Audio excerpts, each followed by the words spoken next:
Jadi di siang hari ini kita ada beberapa banyak ini ya bro ya, berita yang kita mau bahas ya.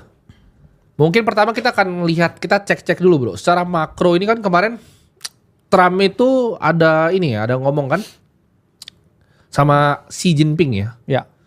Dimana kayaknya mereka mau deal tarif dan kemarin sempat gue info juga di dalam itu harganya masih 112.000 itu ya. Yes. Coba mungkin dibuka Discord-nya dulu bro di situ. Ada beritanya, jadi teman-teman bisa dapetin berita juga di dalam ya. Kita langsung share dari Bloomberg juga beritanya. Di situ gue bilang bakal 114.000. Tapi ternyata gue salah bro, lebih tinggi lagi ternyata. 115.526 ya. Dan Cina ini kayaknya mau deeskalasi ya. Washington DC ini kayaknya pegang kendali dan sepertinya dari dealnya emang Trump apa the art of the deal ya. Kayaknya dia menang bro dari dealnya ini ya. Karena US dari tarif ini banyak teman-teman yang gak paham kan tentang tarif ini. Ya. Ini ngecekek Cina punya Cina punya ekspor. Karena kalau kita lihat secara data bro, manufacturing PMI di Cina itu turun di bawah 50. Ya. Jadi Cina itu ekspornya kena cekek karena tarif US ini. Dan kalau kita ngomong apakah yuan bisa ganti dolar, enggak. Karena dolar tuh selalu jadi global cost of capital. Jadi kita lihat di sini posisinya adalah Washington DC dan Cina. Ini kayaknya US yang menang dalam dealnya tarif kali ini. Dan tarif itu ada sensitif ke beberapa sektor. Ada 3 sektor yang paling sensitif sama tarif. Pertama tuh otomotif pastinya. 2 itu energi. Ketiga tuh teknologi bro. Nah dan kripto ini kan masuk ke tech. Jadi banyak yang bingung kenapa Bitcoin tuh harganya naik turun nih. Kalau misalnya Trump ngomong apa tentang tarif. Karena teknologi, energi sama otomotif mobil tuh sensitif ke tarif. Jadi harusnya kita bisa lihat Tesla tuh naik hari ini. Saham-saham seperti BYD mungkin bisa naik. Dan ya Bitcoin naik. Tapi kan kita udah prediksi juga di dalam. Nah kita mungkin coba breakdown strukturnya dulu secara price action di 115.000 ini. 560-nya apakah ini ada potensi untuk balik ke ranging 117.000 atau dia bisa retest lagi bro ke arah 113.000. Oke ya. Jadi kita lihat dulu ke monthly chart. Memang kalau monthly chart ini kan dikocok ya. Dalam artian ini bener-bener candle Darth Vader ya kita ngomong. Ya. Sorry. Darth Maul ya. Yang 2 itu. Ya. Darth Maul candle. Dalam artian ketika tarif announce kripto likuidasi 19 billion. Ya. Jadi pertama yang dibunuh di sini para bulls ya yang over optimism. Mereka dibunuh ya, kena likuidasi. Terus sekarang diangkat ya, orang yang nge-short dilikuidasi balik. Jadi sebelumnya saya udah stated ya tentang potensi Fourier cycle teori yang mana saya waktu itu ngomong ini chance-nya masih 50-50 nih. Dalam artian saya mulai takut juga ya dengan keadaan price action.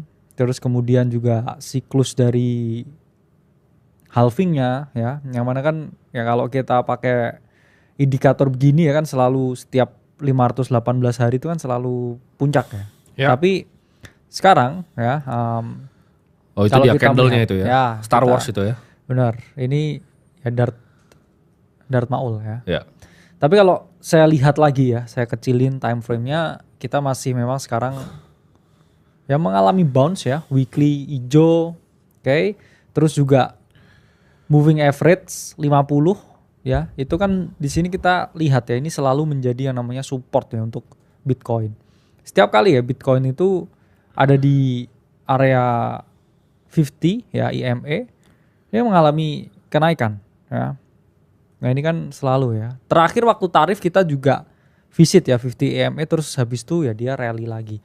Plus ya sekarang kita juga lihat ya bullish divergence ya di weekly chart. Jadi memang secara Fourier cycle ya, secara kalender siklus memang kita mendekati ya puncak. Ya. Tapi kalau weekly price action ya setelah kemarin ya negosiasinya udah ada titik temu ya dengan Cina ya. Kita lihat price actionnya Bitcoin, I think kita ada chance ya untuk going higher dari sini. Meskipun ya sekarang kalau kita ngomong ya ini kita juga ada di resistance harian ya sekarang.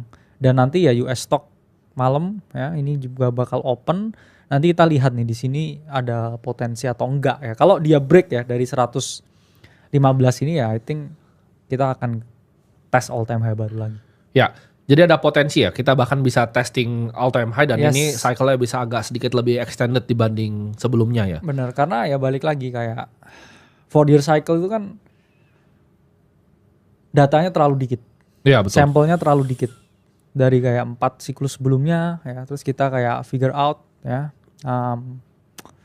is it gonna be a big drop atau enggak ya. Tapi kalau kita lihat ya, saya selalu percaya price action duluan ya. Dan sekarang ya price action menunjukkan kalau Bitcoin ini punya bullish momentum at this point.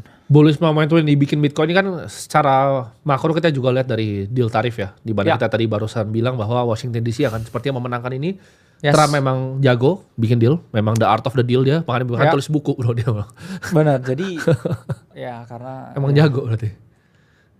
Ya Trump is a genius ya, genius media public play ya, dan ya itulah mengapa kayak always have Bitcoin ya in portfolio. Ya, kita dan selalu punya ini. Secara family-nya mereka juga sangat hyper bullish di kripto ya. Karena kan Trump sendiri hartanya kebanyakan dari kripto bro. Udah bukan dari real estate lagi. Jadi teman-teman banyak yang billions-nya dari kripto ya. Ya banyak yang nggak tahu. Jadi Trump itu bukan kaya dari real estate, tapi sekarang dari kripto. Jadi kalau tanya Donald Trump hartanya dari mana? Apakah dari gedung-gedungnya? Enggak ya. Dari kripto sekarang. Banyak kan tuh cuma licensing bro. Jadi cuma nama-namanya doang ditempel di gedungnya, dia bukan punya dia. Ya. Hartanya tuh apalagi keluarganya kan, anaknya itu sekarang kan kayaknya tambah kaya terus tuh bro. Benar, ya. Dijen kan dia. Dijen dia kan ini apa? Akun Hyperliquidnya naik terus. Naik terus ya. Jadi win rate-nya di atas kita gitu ya. Jadi kalau mau ikut itu Baron Trump punya VVIP kan, saya sih ikut sana ya. Kalau ikut kita. Ini ya Baron VVIP.